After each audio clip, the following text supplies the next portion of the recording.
وَقُلْنَا يَا آدَمُ اسْكُنْ أَنْتَ وَزَوْجُكَ الْجَنَّةَ وَكُلَا مِنْهَا رَغَدًا حَيْثُ شِئْتُمَا وَلَا تَقْرَبَا هَذِهِ الشَّجَرَةَ فَتَكُونَا مِنَ الظَّالِمِينَ فَأَزَلَّهُمَا الشَّيْطَانُ عَنْهَا فَأَخْرَجَهُمَا مِمَّا كَانَا فِيهِ وَقُلْنَا اهْبِطُوا بَعْضُكُمْ لِبَعْضٍ عَدُوٌّ وَلَكُمْ فِي الْأَرْضِ مُسْتَقَرٌّ وَمَتَاعٌ إِلَى حِينٍ۔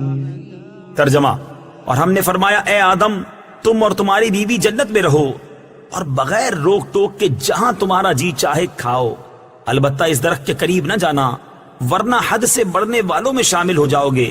تو شیطان نے ان دونوں کو جنت سے لغزش دی، پس انہیں وہاں سے نکلوا دیا جہاں وہ رہتے تھے، اور ہم نے فرمایا تم نیچے اتر جاؤ، تم ایک دوسرے کے دشمن بنو گے اور تمہارے لیے ایک خاص وقت تک زمین میں ٹھکانا اور زندگی گزارنے کا سامان ہے۔ یا آدم اسکن انت وزوجک الجنہ، اے آدم تم اور تمہاری بیوی جنت میں رہو۔ تفسیر صراط الجنان میں ہے۔ یہاں سے حضرت آدم علیہ السلام اور ابلیس کا واقعہ بیان کیا گیا ہے، اور اس کا خلاصہ کچھ یوں ہے۔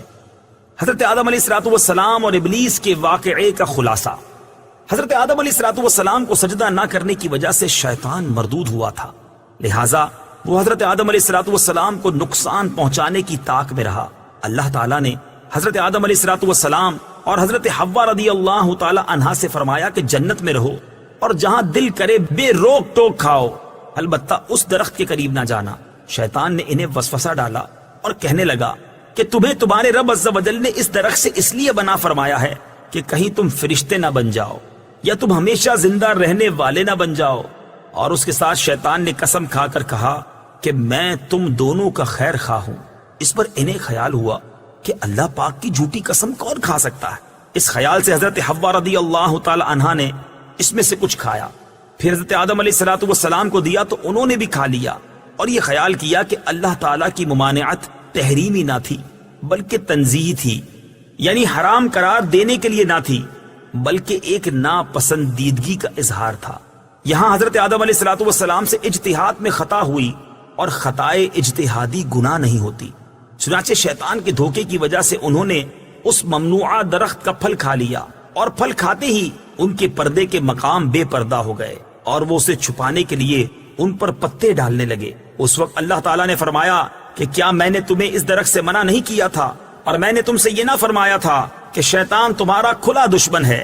اس کے بعد حکم الہی ہوا کہ تم زمین پر اتر جاؤ، اب تمہاری اولاد آپس میں ایک دوسرے کی دشمن ہوگی اور تم ایک خاص وقت تک زمین میں رہو گے۔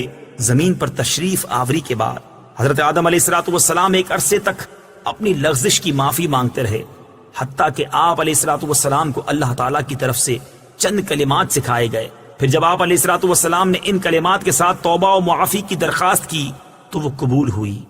ایک اہم مسئلہ یاد رکھنا ضروری ہے، کیونکہ آج کل بے باکی کا دور ہے اور جس کا جو جی چاہتا ہے بول دیتا ہے، یہاں تک کہ مذہبی معاملات میں اور اہم عقائد میں بھی زبان کی بے احتیاطیاں شمار سے باہر ہیں۔ اس میں سب سے زیادہ بے باکی جس مسئلے میں دیکھنے میں آتی ہے وہ حضرت آدم علیہ السلام کا جنتی ممنوعہ درخت سے پھل کھانا ہے۔ اعلیٰ حضرت امام احمد رضا خان علیہ رحمت الرحمان فرماتے ہیں، غیر تلاوت میں اپنی طرف سے حضرت آدم علیہ السلام کی طرف نافرمانی اور گناہ کی نسبت حرام ہے۔ ائمہ دین نے اس کی تصریح فرمائی، بلکہ ایک جماعت علماء کرام نے اسے کفر بتایا ہے۔ لہٰذا اپنے ایمان اور قبر و آخرت پر ترس کھاتے ہوئے ان معاملات میں خاص طور پر اپنی زبان پر قابو رکھیں۔ وَلَا تَقْرَبَا، اور قریب نہ جانا۔ اس آیت میں اصل ممانعت درخت کا پھل کھانے کی ہے، لیکن اس کے لیے فرمایا کہ قریب نہ جانا۔ اس طرز خطاب سے علماء نے یہ مسئلہ نکالا ہے کہ اصل فعل کے ارتکاب سے بچانے کے لیے اس کے قریب جانے سے بھی روکنا چاہیے۔ جیسے بچے کے سیڑھیوں سے گرنے کا اندیشہ ہوتا ہے تو اسے صرف سیڑھیوں پر کھڑا ہونے سے منع نہیں کرتے بلکہ سیڑھیوں کے قریب بھی نہیں جانے دیتے۔ اسی طرح بیسیوں کاموں میں علماء کرام اسی اندیشے سے منع فرماتے ہیں کہ کوئی فعل بذات خود منع نہیں ہوتا لیکن اگر لوگ اس کے قریب جائیں گے تو ممنوع کا ارتکاب کر بیٹھیں گے. جیسے عورتوں کو قبرستان جانے سے منع کرنے میں یہی حکمت ہے. اسی سے پیر اور مشائخ کے فعل کا استدلال ہو سکتا ہے کہ وہ مریدوں کی تربیت کے لیے بعض اوقات کسی جائز کام سے بھی روک دیتے ہیں، کیونکہ وہ جائز کام کسی برائی تک پہنچنے کا ذریعہ بن سکتا ہے. فَتَكُونَا مِنَ الظَّالِمِينَ، ورنہ تم زیادتی کرنے والوں سے ہو جاؤ گے. ظلم کا معنی ہے کسی شے کو اس کی اپنی جگہ کے علاوہ کسی اور جگہ رکھنا، اور یہاں آیت میں ظلم خلاف اولا کے معنی میں ہے. انبیاء کرام علیہ الصلوۃ والسلام کو ظالم کہنے والے کا حکم. یاد رہے کہ انبیاء کرام علیہ الصلوۃ والسلام کو ظالم کہنا گستاخی اور توہین ہے، اور جو انبیاء کرام علیہ الصلوۃ والسلام کو ظالم کہے وہ کافر ہے. اللہ تعالیٰ مالک اور مولا ہے، وہ اپنے مقبول بندوں کے بارے میں جو چاہے فرمائے. کسی دوسرے کی کیا مجال کہ وہ انبیاء کرام علیہ الصلوۃ والسلام سے متعلق کوئی خلاف ادب کلمہ زبان پر لائے اور اللہ تعالیٰ کے اس طرح کے خطابات کو اپنی جرت و بے باکی کی دلیل بنائے. اس بات کو یوں سمجھیں کہ بادشاہ کے ماں باپ بادشاہ کو ڈانٹیں اور یہ دیکھ کر شاہی محل کا جمعدار بھی بادشاہ کو انہی الفاظ میں ڈانٹنے لگے تو اس احمق کا کیا انجام ہوگا. ہمیں تو انبیاء کرام علیہ الصلوۃ والسلام اور محبوبان خدا کی تعظیم و توقیر اور ادب و اطاعت کا حکم دیا گیا ہے، اور ہم پر یہی لازم ہے. انبیاء علیہ الصلوۃ والسلام کی عصمت کا بیان. یہ بھی یاد رہے کہ انبیاء کرام علیہ الصلوۃ والسلام معصوم ہوتے ہیں اور ان سے کوئی گناہ سرزد نہیں ہوتا.